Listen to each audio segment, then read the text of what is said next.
ಈ ದೃಶ್ಯವನ್ನು ನೋಡಿದರೆ ಕರುಳು ಚುರುಕನ್ನುತ್ತೆ. ಇಲ್ಲಿ ಯಾವುದೇ ವ್ಯವಸ್ಥೆಗಳಿಲ್ಲ, ಯಾವುದೇ ಸೌಕರ್ಯಗಳಿಲ್ಲ, ಜನರು ಪರಿಪಾಟಲು ಹೇಳ ತೀರದಿದು. ಆರೋಗ್ಯ ತಪ್ಪಿದ್ರೆ ಡೋಲಿ ಕಟ್ಟಿ ಕರೆದುಕೊಂಡು ಹೋಗುವ ಸ್ಥಿತಿ ಅದು. ಚಾಮರಾಜನಗರ ಜಿಲ್ಲೆ ಹನೂರು ತಾಲೂಕಿನ ದುಸ್ಥಿತಿಯ ಚಿತ್ರಣವನ್ನು ರಿಪಬ್ಲಿಕ್ ಕನ್ನಡ ನಿಮ್ಮ ಮುಂದೆ ತೆರೆದಿಡ್ತಾ ಇದೆ.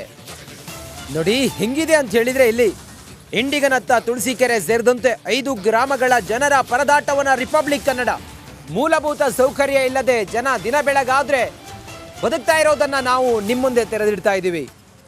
ರಸ್ತೆ ಇಲ್ಲ, ವಾಹನ ಸೇವೆ ಅಂತೂ ಮೊದಲೇ ಇಲ್ಲ. ಆರೋಗ್ಯ ಏನಾದರೂ ತಪ್ಪಿದ್ರೆ ಡೋಲಿ ಕಟ್ಟಿ ಕರೆದುಕೊಂಡು ಹೋಗುವಂತ ಪರಿಸ್ಥಿತಿ. ಎಲ್ಲಿದ್ದೀವಿ ನಾವು? ಕರ್ನಾಟಕದಲ್ಲಿದ್ದೀವಿ ನಾವು. ನೋಡಿ, ಇನ್ನೂ ಕೂಡ ಕರ್ನಾಟಕದಲ್ಲಿ ಈ ರೀತಿಯ ಪರಿಸ್ಥಿತಿ, ಮೂಲಭೂತ ಸೌಕರ್ಯ ಇಲ್ಲದೆ ಜನ ದಿನ ಬೆಳಗಾದ್ರೆ ಹೆಣಗಾಗ್ತಾರೆ ಅಂತ ಹೇಳಿದ್ರೆ ನಾಚಿಕೆ ಆಗ್ಬೇಕು ನಮಗೆ, ನಮ್ಮ ಘನತೆವೆತ್ತ ಸರ್ಕಾರಕ್ಕೆ. ವಿತ್ ಆಲ್ ರೆಸ್ಪೆಕ್ಟ್ ಮಾನ್ಯ ಮುಖ್ಯಮಂತ್ರಿಯವರೇ, ಸಿದ್ದರಾಮಯ್ಯನವರೇ, ಚಾಮರಾಜನಗರ ಜಿಲ್ಲೆ ಹನೂರು ತಾಲೂಕಿನ ದುಸ್ಥಿತಿ ನಿಮ್ಮ ಗಮನದಲ್ಲಿದೆಯಾ? ನಿಮಗೆ ಈ ವಿಚಾರ ಗೊತ್ತಿದ್ಯಾ? ನಾವು ತೋರಿಸ್ತಿದ್ದೀವಿ, ಗೊತ್ತಿಲ್ಲ ಅಂತ ಹೇಳಿದ್ರೆ ನೋಡಿ. ಚಾಮರಾಜನಗರ ಜಿಲ್ಲೆ ಮಲೆಮಹದೇಶ್ವರ ಗ್ರಾಮ ಪಂಚಾಯತಿ ವ್ಯಾಪ್ತಿಗೆ ಸೇರುವಂತಹ ಈ ಒಂದು ಗ್ರಾಮ ಹಿಂಡಿಗನತ್ತ, ಮತ್ತೊಂದು ಕಡೆ ಏನು ಸಾಕಷ್ಟು ಗ್ರಾಮಗಳಿದೆ, ಒಂದು 5 ಗ್ರಾಮಗಳಿದೆ. ಅಲ್ಲಿನ ರಸ್ತೆಯ ಪರಿಸ್ಥಿತಿ ಯಾವ ರೀತಿ ಇದೆ, ಮತ್ತೊಂದು ಕಡೆ ಆ ರಸ್ತೆಯಲ್ಲಿ ಅವ್ರನ್ನ ಸಾಗಿಸೋದು ಹೇಗೆ, ದೃಶ್ಯಾವಳಿಗಳಲ್ಲಿ ಕೂಡ ನೋಡ್ತಾ ಇದ್ದೀರಲ್ಲ ನೀವು. ಈ ರೀತಿಯಾಗಿ ಒಂದು ತೊಟ್ಟಿನ ರೀತಿಯಲ್ಲಿ ಮಾಡಿಕೊಂಡು, ಸರ್ ಏನು ಹೇಳ್ತಾರೆ ಇದಕ್ಕೆ? ಡೋಳಿ ನಾನೇ ಡೋಳಿಯನ್ನು ಕಟ್ಕೊಂಡು ಇವ್ರಿಗೆ ಹುಷಾರಿಲ್ಲ ಅಂತಂದರೆ ಅವ್ರನ್ನ ಕರೆದುಕೊಂಡು ಹೋಗುವಂಥ ಪರಿಸ್ಥಿತಿ ನಿರ್ಮಾಣ ಆಗಿರುವಂಥದ್ದು ನಿಜಕ್ಕೂ ಕೂಡ ಬೇಸರದ ಸಂಗತಿ. ಇದನ್ನು ನೋಡ್ತಾ ಇದ್ದೀರಲ್ಲ, ಹಿಂದೆ ಶ್ರವಣಕುಮಾರ್ ಆತನ ತಂದೆ ತಾಯಿನ ಈ ರೀತಿಯಾಗಿ ಕರ್ಕೊಂಡು ಹೋಗ್ತಾ ಇದ್ದಿದ್ದು. ಆದರೆ ಈಗ ಸ್ವಾತಂತ್ರ್ಯ ಬಂದು 76 ವರ್ಷ ಆಗಿದೆ ರೀ, ಈಗಲೂ ಕೂಡ ಈ ರೀತಿಯಾದಂಥ ಪರಿಸ್ಥಿತಿನ ರಿಪಬ್ಲಿಕ್ ಕನ್ನಡ ಗ್ರೌಂಡ್ ರಿಪೋರ್ಟ್ ಮಾಡ್ತಾ ಇದೆ.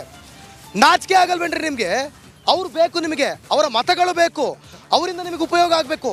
ಆದರೆ ನೀವು ಅವರಿಗೆ ಯಾವುದೇ ರೀತಿಯ ಉಪಯೋಗವನ್ನು ಮಾಡಿಕೊಡೋದಿಲ್ವ? ಹಾಗಾದರೆ ಈ ರೀತಿಯಾದಂಥ ರಸ್ತೆ, ಕುಡಿಯೋ ನೀರಿಲ್ಲ, ಕರೆಂಟ್ ಇಲ್ಲ, ವಿದ್ಯಾರ್ಥಿಗಳಿದ್ದಾರೆ, ಒಂದು ಗ್ರಾಮ ಇದೆ, ಅವ್ರಿಗೆ ಯಾರಿಗೂ ಕೂಡ ಗ್ರಾಮನ ಬಿಟ್ಟು ಗುಳೆ ಹೋಗೋಕ್ಕೆ ಇಷ್ಟ ಇಲ್ಲ. ಕಾರಣ ಅವ್ರ ತಾತ ಮುತ್ತಾತ ಕಾಲದಿಂದಲೂ ಕೂಡ ಗ್ರಾಮದಲ್ಲೇ ಇದ್ದಾರೆ. ಯಾಕೆ ಹೋಗಬೇಕು ಬಿಟ್ಟು?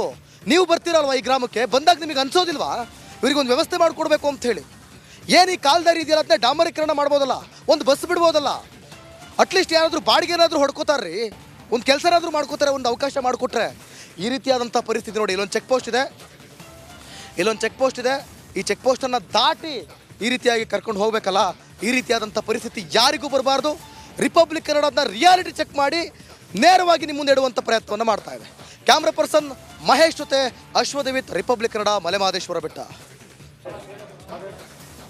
ಇದು ನಮ್ಮ ವ್ಯವಸ್ಥೆಗೆ ಹಿಡಿದಂಥ ಕನ್ನಡಿ. ಇದು ಆ ಗ್ರಾಮದಲ್ಲಿ ರಸ್ತೆ ಇಲ್ಲದೆ, ಯಾವುದೇ ವಾಹನಗಳು ಕೂಡ ಓಡಾಡದೆ, ಹುಷಾರು ತಪ್ಪದವರು, ಆರೋಗ್ಯ ಕೈ ತಪ್ಪದವರು ಅವರನ್ನ ಆಸ್ಪತ್ರೆಗೆ ಕರ್ಕೊಂಡು ಹೋಗ್ಬೇಕಂತ ಹೇಳಿದ್ರೆ ನೋಡಿ ಹೇಗೆ ಹರಸಾಹಸ ಪಟ್ಟು ಡೋಲಿ ಮೇಲೆ ಆ ಕಡೆ ಈ ಕಡೆ ಎತ್ಕೊಂಡು ಕರ್ಕೊಂಡು ಹೋಗಬೇಕು ಅಂತ ಹೇಳಿ. ನೋಡಿ ಮಾನ್ಯ ಮುಖ್ಯಮಂತ್ರಿಗಳೇ, ನಾವು ಎಲ್ಲಿದ್ದೀವಿ? ನಾವು ಯಾವುದೋ ಬಿಹಾರ, ಉತ್ತರ ಪ್ರದೇಶದಲ್ಲಿಲ್ಲ, ನಾವು ಕರ್ನಾಟಕದಲ್ಲಿದ್ದೀವಿ.